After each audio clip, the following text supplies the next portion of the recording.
नमस्कार. आपल्या सगळ्यांचे महाराष्ट्र सोशल न्यूज चॅनलमध्ये हार्दिक स्वागत. चला वळूया तर एका नवीन बातमीकडे. आजची बातमी.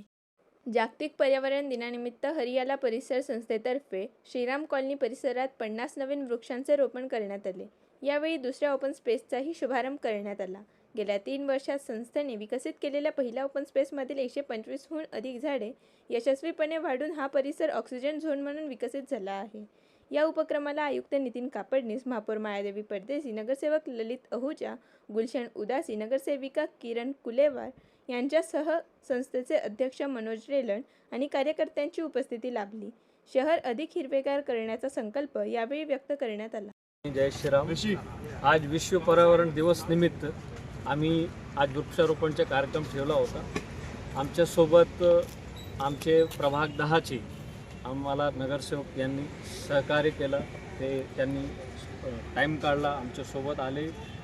श्री ललित वीरवाहन अरुजा, श्री गुलशन उदासी, आम्ही यांचा धन्यवाद करतो. त्यांनी विश्व पर्यावरण दिवस निमित्त 2 ओपन स्पेसमध्ये आमच्यासोबत येऊन त्यांनी वृक्षारोपणसाठी आम्हाला सहकार्य केलं. माननीय आयुक्त साहेब महापालिका श्री नितीन कापडनीस सर आणि महापौर सौ मायादेवी परदेशी आणि नगरसेविका सौ किरणताई कुलेवार हे पण आमच्यासोबत येऊन वृक्षारोपणमध्ये सहकार्य केला आणि त्यांनी त्यांचा अमूल्य वेळ काढून आम्हाला प्रोत्साहित केला. त्यासाठी आम्ही हरियाला परिसर संस्थातर्फे त्यांना खूप खूप धन्यवाद देतो. आमचे अध्यक्ष महोदय श्री मनोज रेलन यांची हे सगळे कार्यक्रमचं नियोजन केलेलं आहे.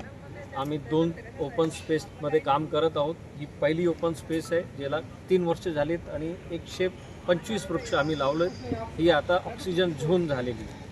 आणि दुसरी आम्ही ओपन स्पेस आज सुरुवात केली आहे, जी शमशानभूमीच्या समोर आहे श्रीराम कॉलनीमध्ये.